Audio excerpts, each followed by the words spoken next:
Hello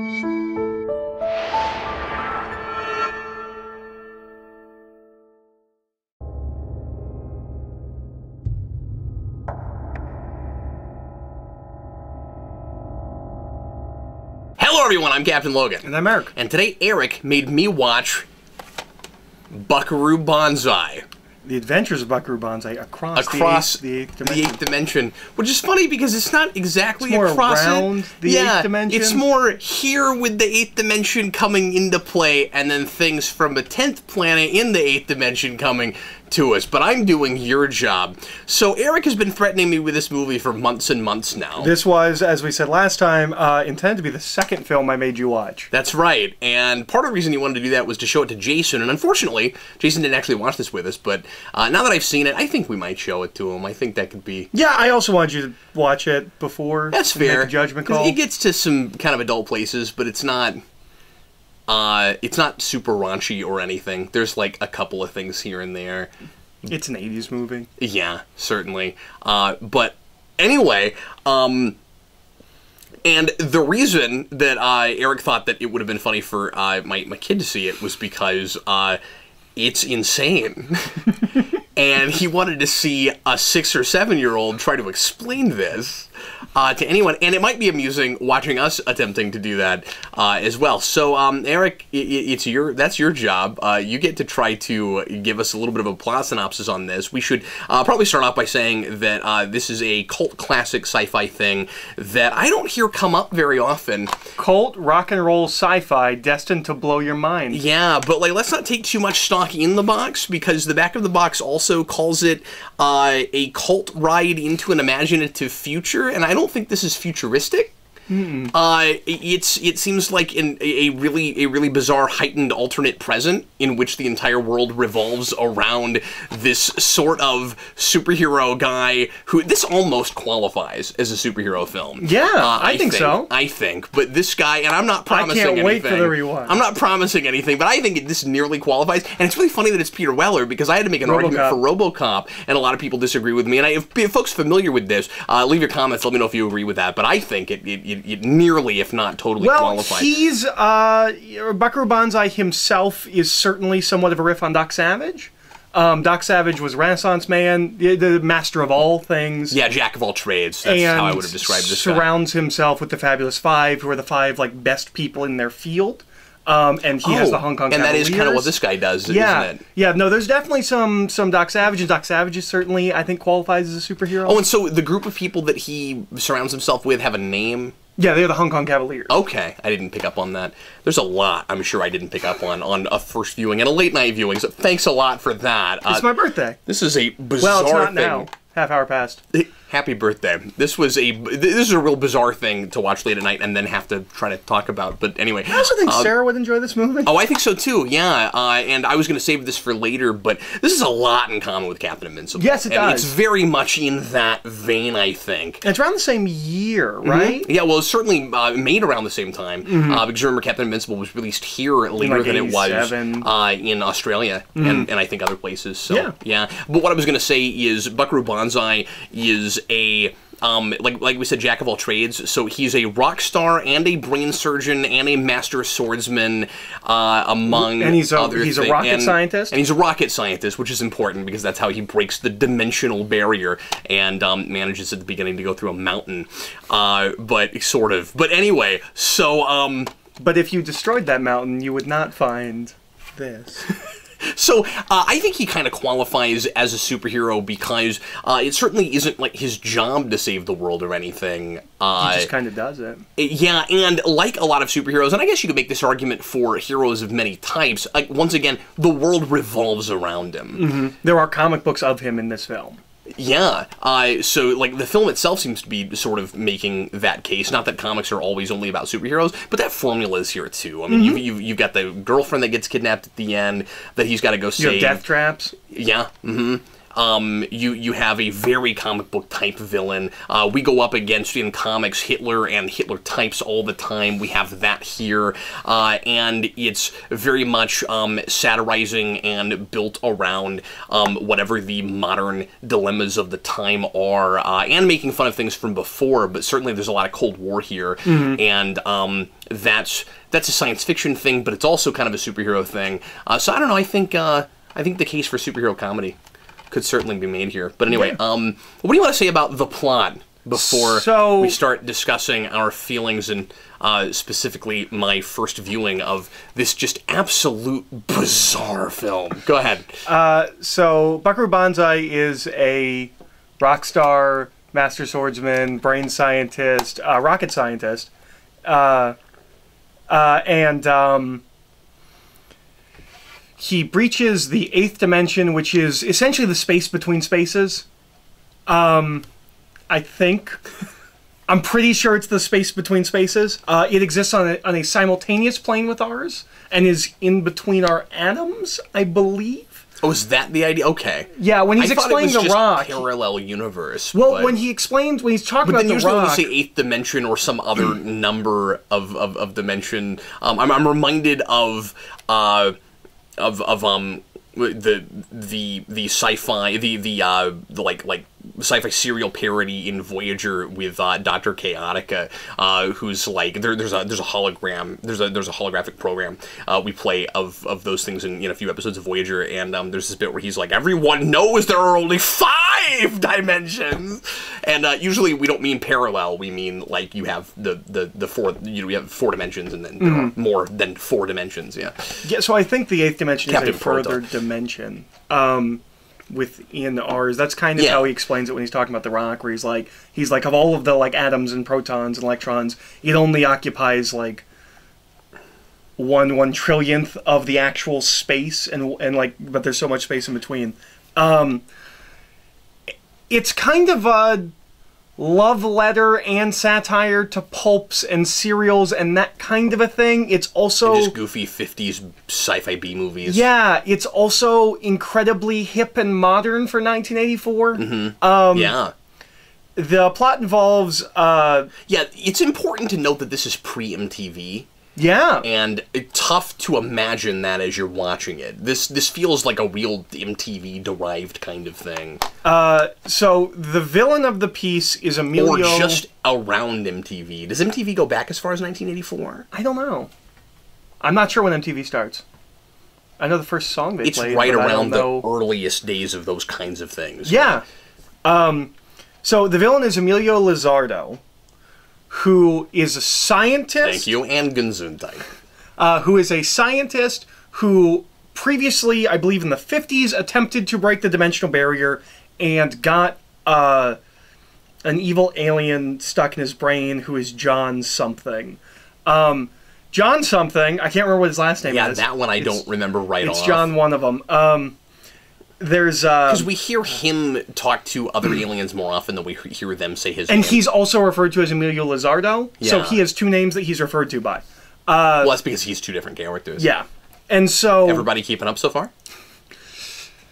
So, what I believe is happening is that there are 2 types of aliens from the 10th planet. There are the black lectoids, who are all Jamaican. Uh-huh. And there are the red lectoids. We do a real ethnic stereotype thing with that. And there are the red lectoids. And I believe there are a bunch of red lectoids who are in the 8th dimension as a prison. It's described as like a hellish dimension, and I believe they've been put there. So it's like Phantom Zone. It's like the Phantom Zone, and they are trying to break them out so they can go back and take back over the 10th planet. Whatever that means. I'm assuming of a solar system. Yeah, I don't... Anyway. And Buckaroo Banzai and the Hong Kong Cavaliers have to try and stop him. Buckaroo Banzai, the thing that makes the rocket car work is the oscillation overthruster. Thank you. Which is a device that sits right here and goes in a Y formation. And once again, Gesundheit. And Emilio Lizardo wants to steal that so it can power his vehicle so that he can go to the 8th dimension and get the rest of his race. And of course, making fun of and just doing every MacGuffin and, you know, artifact plot like that. You know, and every reminded of the Omegahedron, which I think is the same year as Supergirl. I don't know. Yeah, maybe. I think it is. But anyway, I'm sorry. All of the aliens, both and of red... course, Flux Capacitor, which is the year after this. Yeah, and also has... name. Oh, Christopher Lloyd. Yeah, it also has Christopher Lloyd. Yeah, insane that he's in both of these. This has an insane cast. Yeah, and we'll talk about that in a little bit. And that's one of the biggest things to recommend it, I think. And it's kind of a real typical pulpy back and forth between the villain stealing things, fighting the guy. We're kind of slowly learning what's happening. In the middle of all of this is Penny Pretty, who is a girl who Buckaroo Banzai meets in a club when he's playing a rock show. I do not understand at all. Okay. So, Buckaroo Banzai... Is there another version of her from another dimension? No, Is that not what's going on? I'm so confused. Buckaroo Banzai... There was mention of a twin. ...had a wife named Peggy. Okay. We see a picture of her and Buckaroo. Oh, and is that why he gets the name wrong in the first place? Okay. He calls her Peggy because she's an identical twin, and we established that she is an orphan, and that she was born in the same place that his wife was born, and so he suspects that they are twins. The importance of this is lost on me, but this was supposed to be why he's immediately attracted to her, but I don't really see any. Maybe it's just a performance thing. I don't really see any spark between them or anything. Like, I can only assume that this was intended to be picked up on later. This was thought to be a franchise, and then for some reason no one went and saw this movie because for some reason no one knew how to advertise this movie.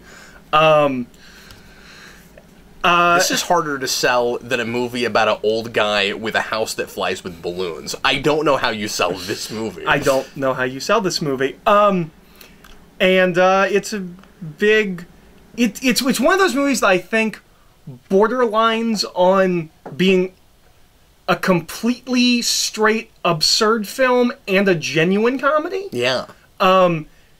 This movie does a thing that pretty much every movie we make now that's like this fails to do, which is it never stops and tells you it's being funny. That's right. It just keeps moving. And it's either hilarious or you missed it. And it doesn't care. It doesn't care if you're watching this movie. That's true. I was going to say it doesn't matter on what level you're watching this movie. It kind of doesn't care if you get up and go make a sandwich. It doesn't care. It will just keep moving. Yeah. Where I will be a complete snob, this is me at my most pretentious. I believe all films should be Buckaroo Banzai. Why do you say that? Because this is what I want movies to be. Is it because it's so review-proof? No. Is it because it's just so, like, unabashed and... It's because it is so into itself and... And I don't really mean that it's actually review-proof. I mean, I have things to say. But, yeah. Like, but I'm just saying that, like, it... You can criticize it. It doesn't care. It's so confident. It has... And it is just bizarre and everything but the kitchen sink. You know, the only thing this movie is missing is music. The only thing that... I mean, there's music. The only thing this movie is missing is being a musical. If you put this and Captain Invincible together, you have everything anyone has ever put in a movie ever. No, it's because it has built a world and a universe and a mythology and characters and... just goes. It doesn't care whether you're keeping up. It doesn't care whether you're paying attention. If you pay attention, you'll pick up what's going on. And I think more movies. It doesn't just not hold your hand. It actively slaps your hand away. I mean, when you do a thing like that, you can certainly risk losing people. You know what I mean? Which I'm sure this movie did. But if more movies were like this, we would be trained to watch movies. That's fair. At the same time, I think... this movie goes maybe a little bit too far in the direction of forgetting there is an audience at all. I don't think that's a terrible thing. This is what I want to make. Like, this is the pinnacle of everything I want to do in life. But if you called this movie self-indulgent, you're not wrong. It also, if you are the audience for this movie, might not be a problem for you. It's not a problem for me. It's that kind of thing. Because it goes even more than that. If you watch the special features... It really does feel like it's more for and about the people that are making it than it is anyone watching it, and I am not surprised that there are the number of special features this many years later on this Blu-ray. I don't know when this came out, but it was Blu-ray, so it's got to be the last 10 years. Yeah. And there was just a new release. Obviously, these people are proud of this movie. You know, to the point where they got drawn art on the cover, you know? I mean, like, you almost never get that unless the people that made the movie are still really excited about it. If you watch the special features... I mean, this, like Cult Classic, the front of this box thinks this is a classic. It thinks it's Star Wars, like... if you watch the special features for this film, there is a whole mythology around this film in which Buckaroo Banzai and the Bonzai Institute are real people in the real world, and that this is an adaptation of a real man's life. Of course. Of course it goes to that kind of meta place. Never once does it break. Every special feature, they're showing prompts, and they're saying that they are from the Banzai Institute. They are based on things they saw in the Banzai Institute. So there's not a special feature where they break character? No.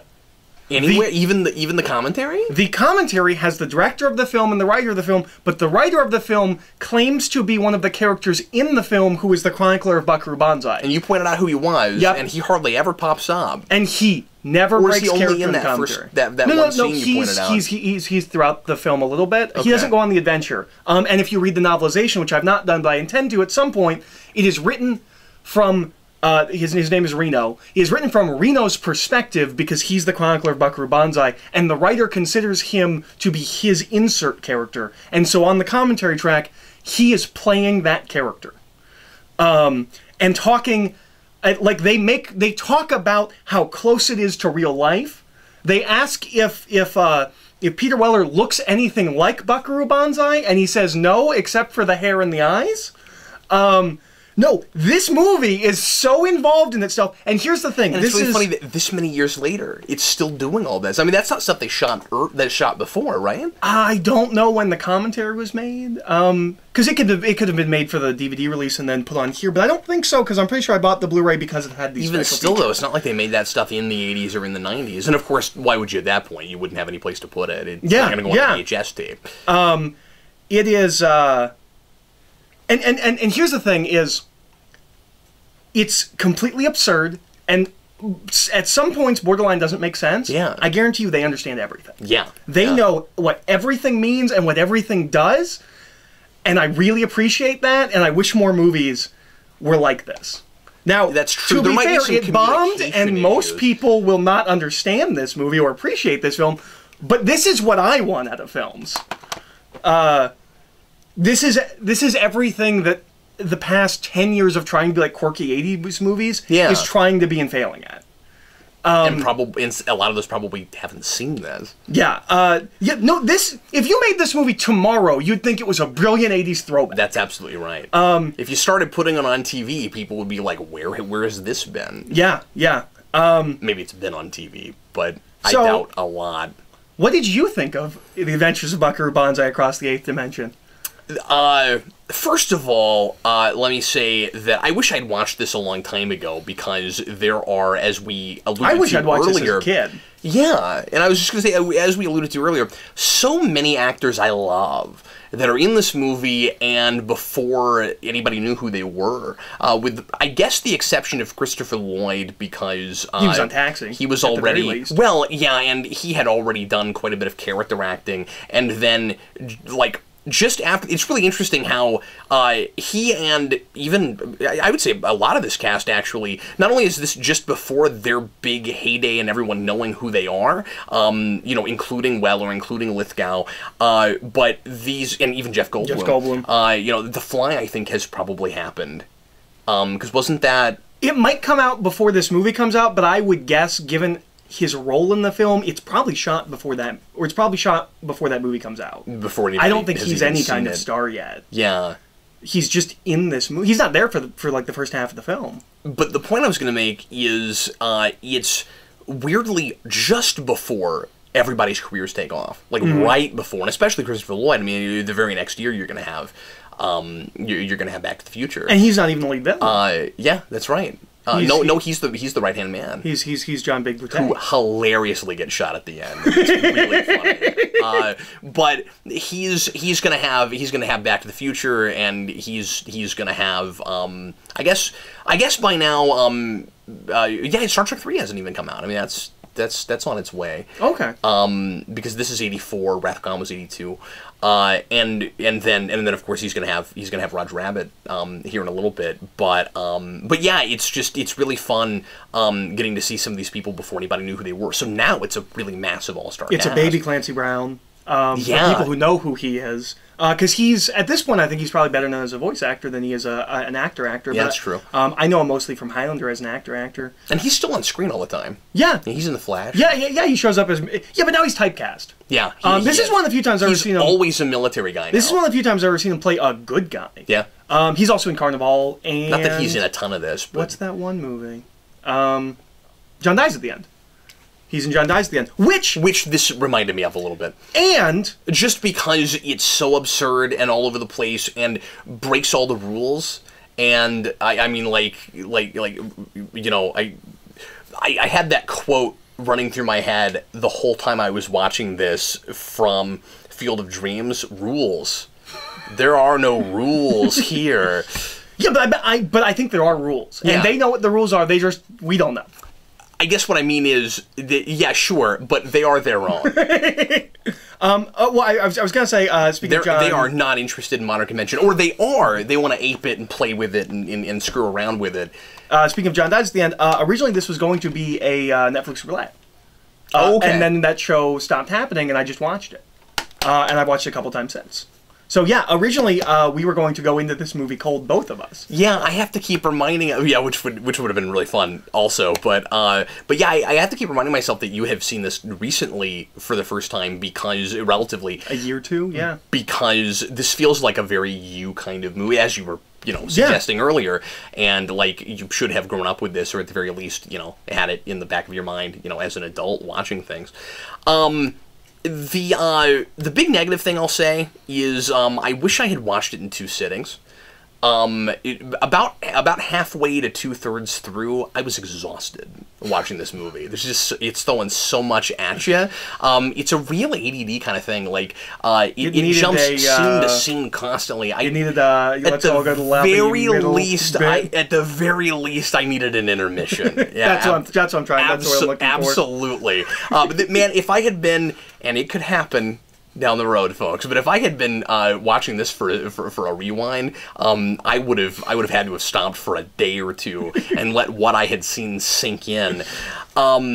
It is, like I said, obviously bizarre and weird and wacky and zany and delightful. I liked it a lot, I think. I also think it's surprisingly, especially for where it is in the 80s, optimistic. Yeah. It's a real sure happy movie, kind of. Yeah, weirdly. While it's kind of playing with, dark themes. And it's kind of poking at where we are in the world at that point. Yeah, but yeah. It's really aware of the cynicism happening in culture right then, and the urban upheaval that everything right then was talking about, or that a lot of things were talking about. And interesting, of course, that I mean, one of the biggest movies I think of for that is RoboCop, and this is Peter Weller. The most impressive thing about it to me, and you alluded to this earlier, is how everybody plays it straight. I don't know how you could be in this movie and manage to... I don't know how you can be on scene with John Lithgow. Yeah, while he's doing an accent? But just in this world in general, as completely bizarre and over the top is all of this is, that you could convince me that you live in this world and everything we're seeing is totally normal for you. That's impressive, and a thing we miss a lot. It's not winking at us. The characters aren't winking at us. The script is in places, but it works. Not in a bad way. Like you can see the seams a little bit in the writing where we get real cute's a bad word because I'm trying to praise it with this. It's not a bad thing, but it's just there are plenty of places where it's like, you know, like I said earlier, throwing everything with the kitchen sink in, where the script is coming out and going like yeah, we can get away with this. Here's a really super stupid thing we're gonna do, and we can get away with this. And it's funny because he doesn't rely on puns and stuff. No, which is really interesting. You'd expect this to get real punny, which is a thing that separates it from Captain Invincible. Yeah, where it goes to those places. This doesn't do that as much. It doesn't rely on pop culture references, because it's totally its own. Yeah, it references its own world. Bonzai. Yeah. That's the pop culture reference. Even the idea that you would have a character like that who, for all intents and purposes, as far as I can tell, that is his actual name. That's just bizarre and hilarious all by its lonesome. Yeah, his dad hysterical. was Japanese and his mom was American, something like that. Is that what it is? Yeah, it's in the crawl in the beginning, something like that. So yeah, his last name is... I didn't pick up on that part of the crawl. His name is... That's so funny. But just that again, just that people call this guy Buckaroo with a straight face. That's hysterical. One of the funniest bits in the whole thing, and you warned me it was coming, is a bit, and this is just my new favorite thing, is a bit with Jeff Goldblum where they walk into a laboratory. And this is what I mean by the script is nodding at us, but the characters aren't. And he's such a straight face. This is great. Jeff Goldblum walks into this room, and he's got an entourage following him, and he points out. It's him and Perfect Tommy, I believe. I forgot who was with him. I thought it was a number of people, and he points out something that is in a weird place. And if you're paying attention, you've already noticed it. And there's a watermelon that I think is just propping up a piece of. It looks like it's in like an atom smasher or something to me. It's like in between two pipes. Yeah, and he just says, "Why is this watermelon here?" And he walks away. And that is genius. It's just brilliant. He just asks what we're saying, and it's just for a split second, it's the movie saying, "We know." And I love that. It's fantastic. Peter Weller's performance is fascinating. Yeah, because he is not at all, in my opinion, and you might read this differently, and I've seen this the one time, he is not at all the character everybody around him acts like he is.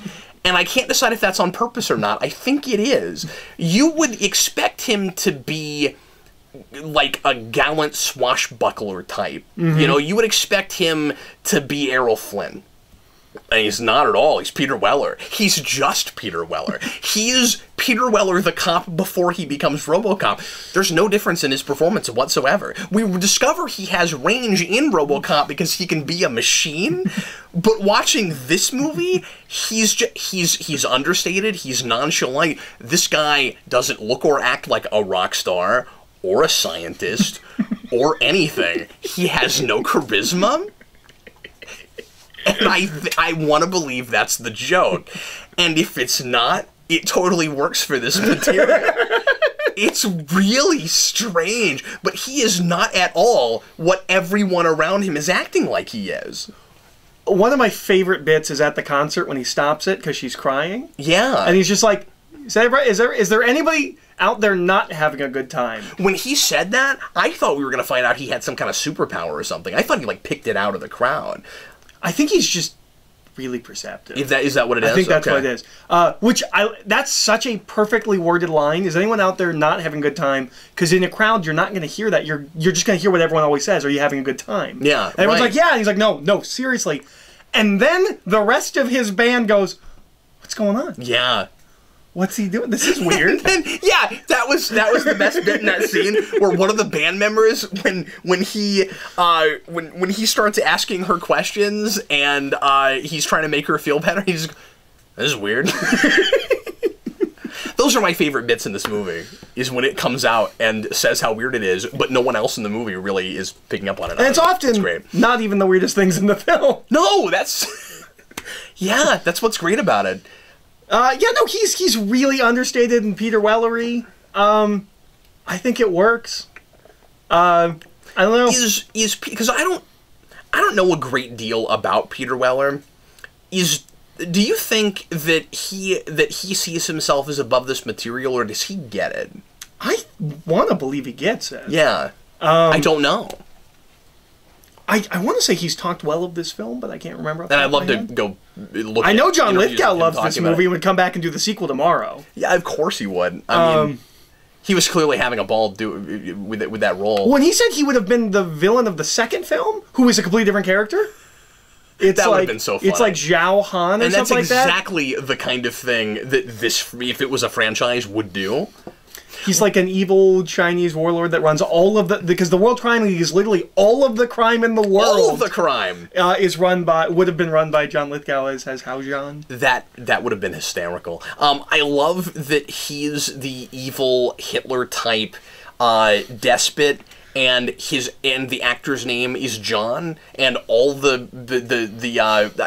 want to believe, and this probably isn't true, I want to believe they decided that all the aliens were going to be named John because John Lithgow was the bad guy. I want to believe that's the reason.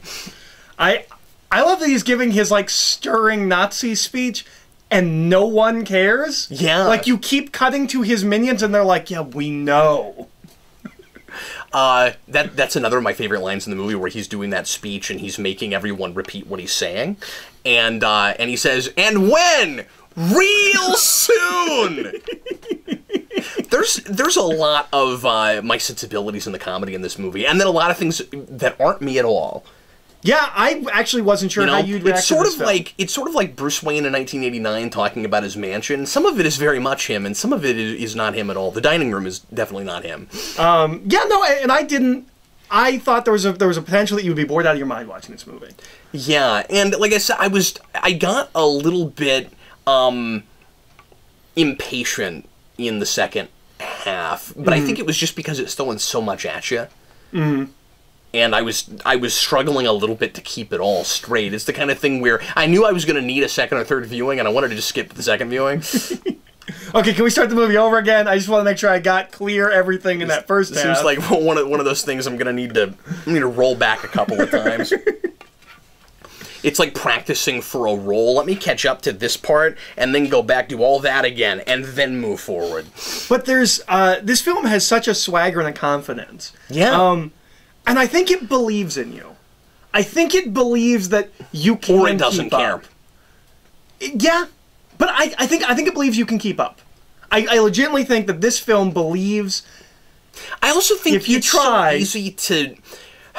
Either of these things would be really easy to do, right? It would be really easy to either say it doesn't know what it's doing, it's about nothing, it's just a bunch of really silly stuff that happens, there's no internal logic, yada, yada, yada. It would also be really easy to give it way too much credit. Mm-hmm. And I think that is kind of the trouble with it, is I don't know, at the end of the day, how much of what I want to think is parody is intended. And if it's not one of those projects, and this is so easy to do with a thing like this, and I speak somewhat from experience with a couple of projects I've done, that it's really easy to say, well, if this particular bit doesn't work, it'll all come out in the wash, because so much of it is just satire and parody that you can chalk anything that doesn't work to people up to one of those things. And I think there's a little bit of that going on. Yeah, I think that's fair. I think most of it works for me. Yeah, and I need more viewings. It's a weird thing to try to talk about right afterwards and digest. And I mean, I say that with a lot of things, but this is, I mean, I've never seen anything like it. And what's really cool, and this is maybe the best compliment I can pay it, 1984, this is as old as I am, and we've been reviewing a lot of 1984 lately, and this, except for 1984, this is, still real fresh. Like, I've never seen anything like this exactly. Mm-hmm. I mean, obviously elements that are familiar, but it's impressive that, and I guess this is partly just because it didn't catch on, that there aren't a whole bunch of things like this now. And so, as you said, if you put this out in the movie theater tomorrow, besides people recognizing actors that are really young, they'd be like, "Wow, this is like, this is really pushing envelopes." Yeah, yeah. You know, for today, if you remade this shot for shot, and I think there certainly is an extent of a lot of stuff that we've been doing lately that people have really gravitated to, and I've been more antsy about. Is real absurd, but is because of this and things like it, where I'm like, yeah, but I have seen this, and I've seen it done crazier and better. Yeah, and you complain a lot about things. Deadpool comes to mind about things that you think feel. Deadpool wishes it was Buckaroo Banzai.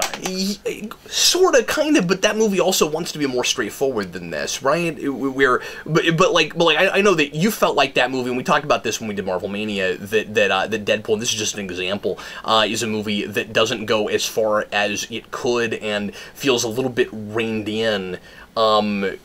Compared to what it could be, and probably still, like, touch the people that it's for in the way it wants to. Mm-hmm. And, but I don't know that anything can be that mainstream and go as far as this does.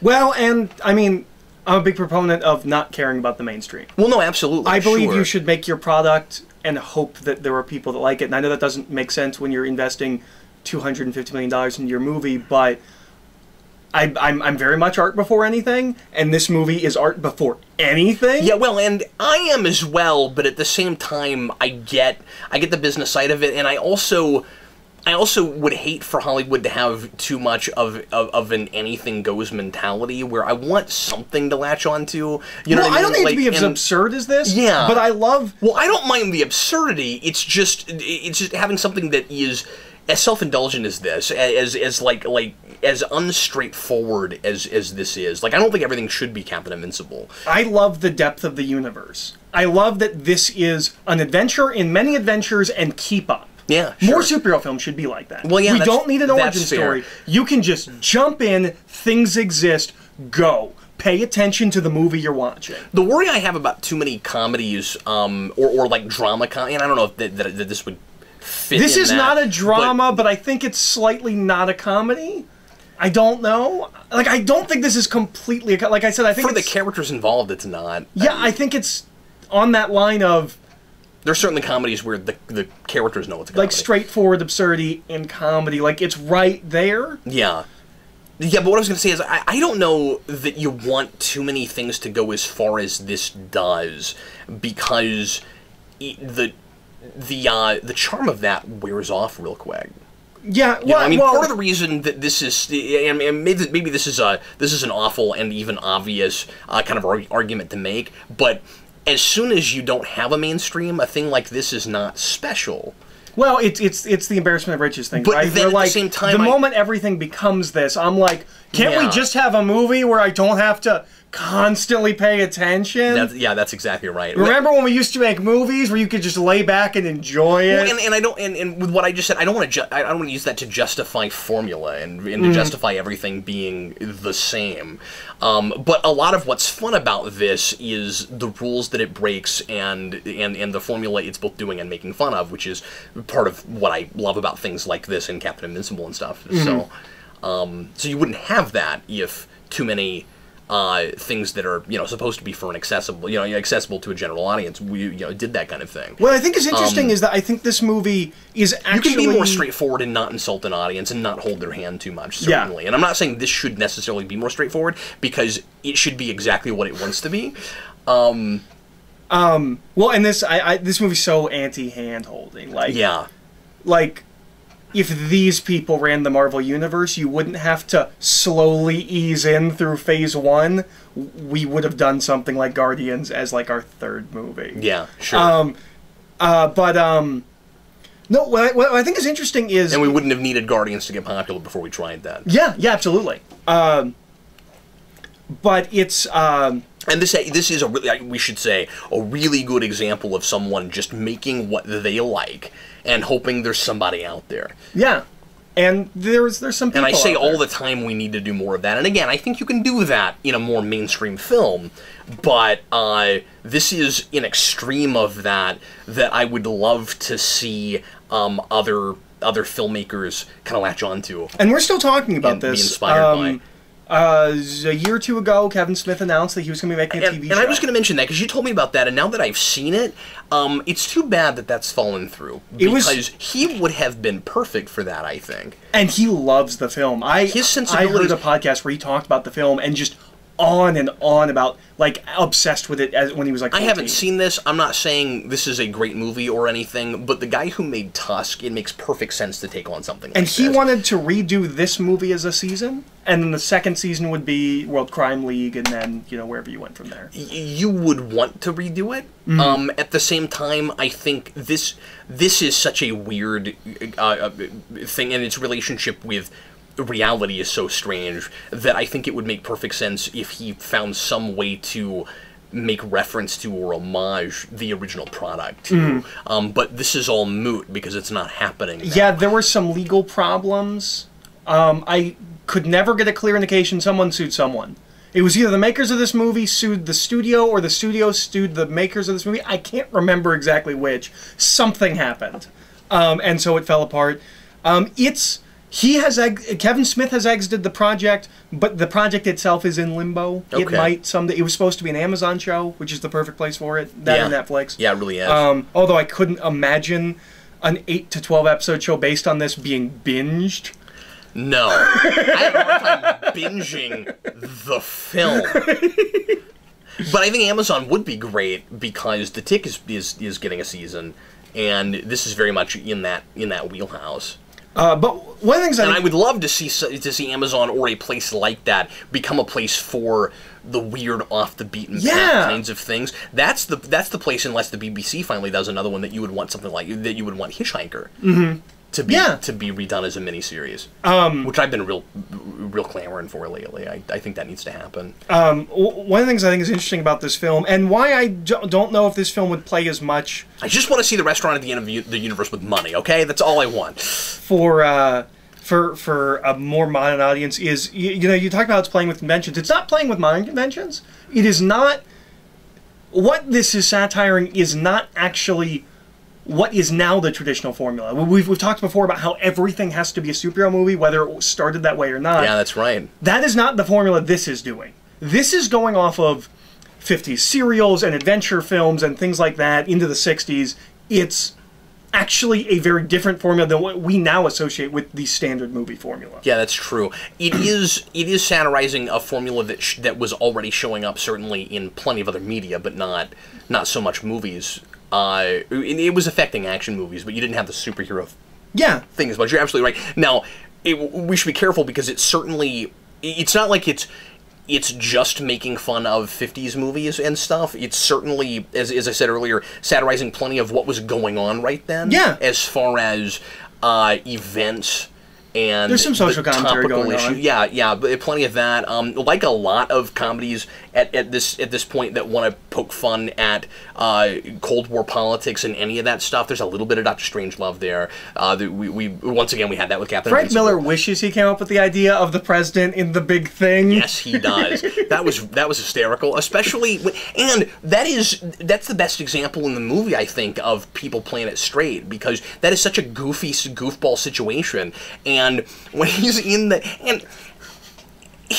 what is essentially this big giant, like, gyroscope wheel thing, and I wondered if it spun, and I really expected at some point that it would probably just start like somebody would start spinning it, and we were wonderfully subtle with that, where they keep making you wonder, okay, at what point does this get real slapstick, right? And then the second scene we see him in, he gets the President of the United States in the middle of a conversation, I think, with Buckaroo Bonzai on a TV. I think that's the scene.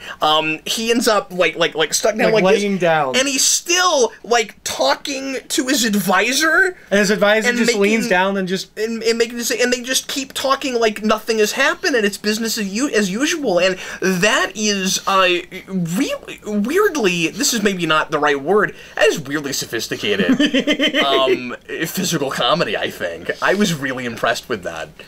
Yeah, there's a lot of... This is, I think, one of the best representations and results of...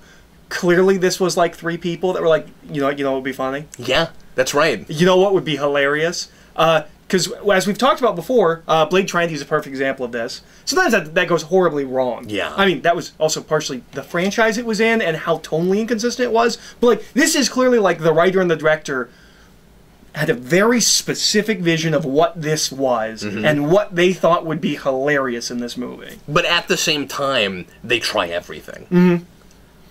And there is certainly some throw as much on the wall as you can and see what sticks.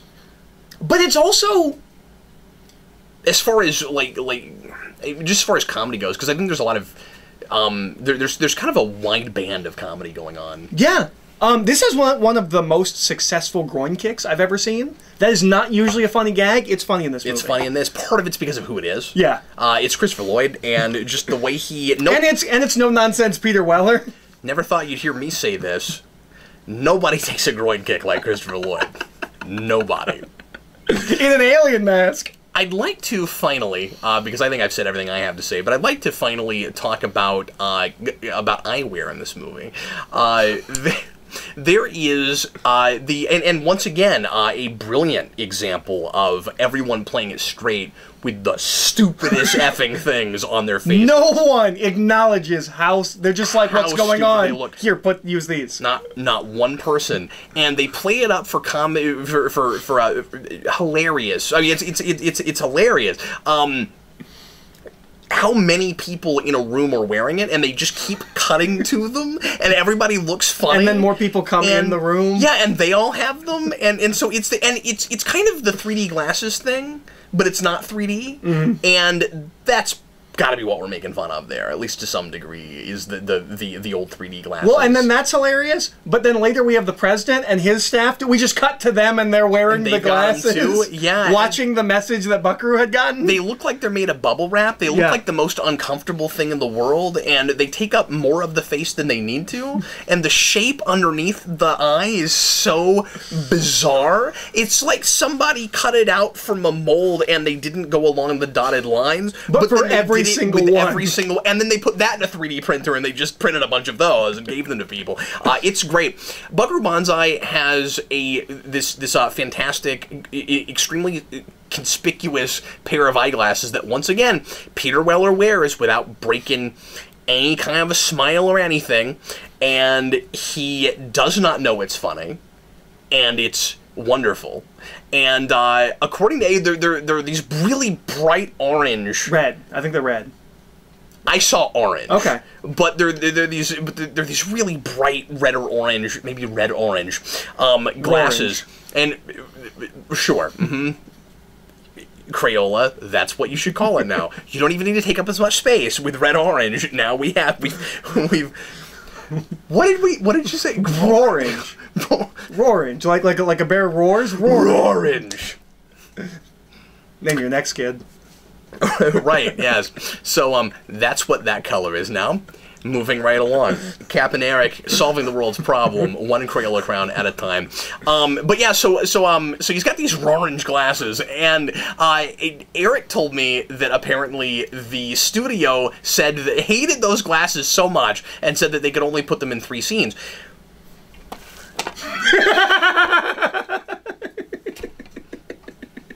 I just want everybody to take a moment.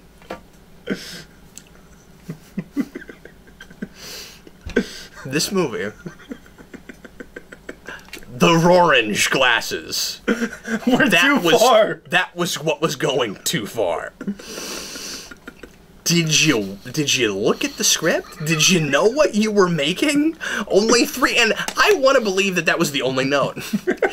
Or that there was nothing else in the movie that they said that's all you can have. Like, we're fine with the prosthetics of the We're fine with the high tables, with the high chairs. That I don't know how in the world the aliens got up to or get down off of. We're okay with with the inspired performance John Lithgow is giving. He's doing an accent. Right, whatever that is. It's Italian and Irish, and if I put too many things together, Eric will name it. So I'm not gonna go too far there. It's Irish? The glasses. That was what was going too far. I want to believe that was the only note. It is worth listening to the commentary. You learn a lot of interesting things about the making of the movie. it's gonna be hard not to do a rewind on this at some point. I'm gonna want to spend some time with this, and I may lose my mind, but it's fast. You know, I wanted to suggest this too. I think this is sort of, it's a different brand of weird. It is as weird as Reanimator without the gross out factor. Sure. I mean, it is that strange. Although I think it's more consistently weird than Reanimator. And it's not it doesn't slow burn. like Reanimator is in places. Like, it sits there too long. Mm-hmm. I even feel that way a little bit about Army of Darkness, so I haven't seen that in forever, so nobody will lynch me. But that cabin scene takes way too long. Then that's the scene I was thinking of. Yeah. No, that cabin scene takes way too long. I love that movie. That cabin scene takes too long. Yeah, where I'm like, okay, look, I agree, like, the way you managed to get the light to come through the top of that roof, it looks really great, but why don't you shoot it once and let the rest of the story happen? It's because they were doing Harryhausen. It was a Little Ashes. That's why it takes so long. Is they're really in love with doing Harryhausen. There's even more Harryhausen at the end of the film, but they wanted to do the little people like Harryhausen. I was like, look, Sam Raimi, I'm with you. I'm real impressed, but clock is ticking, buddy. Anyway, well, thank you for showing this to me, and I'm sorry it took as long as it did. Yeah. Nuts that we've been sitting on this for 9 months, and I'm just now watching it. I would be a different person now if I'd seen this 9 months ago. Your novel might have been different. That's right, it would be. It'll be different now. I've still got a few chapters left. It'll be different now. Now that you mention that, I should say that Yo-Yo Dine Industry shows up in your novel. Yo-Yo Dine. That scene where he's like, Yo-Yo Dine, click. And I'm like, you want to spell it for him? You know, like, we don't have Google. Like, how is he going to look up Yo-Yo Dine? Okay, does it have a hyphen? Is it one word? And then very shortly, we see it on the side of a truck. One of my It is one word with a Y in dine. One of my favorite deliveries from Peter Weller in this movie is during that phone call conversation when the guy says, like, this thing happened. It's something crazy. And Peter Weller just doesn't even inflect. He just goes, the deuce, you say? He does that all over the place, where he just delivers the most ridiculous lines of dialogue in the most mundane and normal way possible. But what I love about that, too, is if you think about it, a guy whose life is this exciting, it's a lot of fun to think that at some point, human condition, the way we adapt, the way the world is. it just becomes normal. Yep. And that's a lot of fun. And that might be a choice he made, or it might just be they saw Peter Weller and went, this guy's going to do one thing. And we've decided that's the thing we want. Anachronistic? Yes. Gonna be brilliant. But I was going to say, real quick, just to let everybody know where we're at. So I'm still on break. In fact, it is really funny because we have shot some videos that have not gone up yet, and I don't know when this is going to go up. So it's possible that I'm already... it's possible that by the time this comes up, this will be irrelevant, but I'm going to mention it anyway. I'm in the home stretch, and I've got a few chapters left to go on the book. So it's going well, and I am very excited to get it finished and to be able to start talking about it in the not-too-distant future. Eric, anything else? I think everyone should see Buckaroo Banzai. I think so, too. I don't think it is for everyone. I don't think it's for most people. But if it's for you, you should see it. I don't know that it's totally for me, but things about it are. I think things about it might be for everyone. Well, something in this movie might be for everyone. Once again, it's that kitchen sink philosophy. Thanks a lot for watching, folks. We sure appreciate it, and we will see you again next time when I am going to show Eric an probably equally absurd movie. Oh, interesting. And so we'll make that a little bit of a duality. Right, different kind of absurd. Not nearly as absurd as Buckaroo Banzai. No, for Star Trek. You know, that's the thing. It's relative absurdity. Yes, indeed. Anyway, thanks again for watching, folks. We sure appreciate it. And in the meantime, I am Captain Logan. I'm Eric. See you, folks.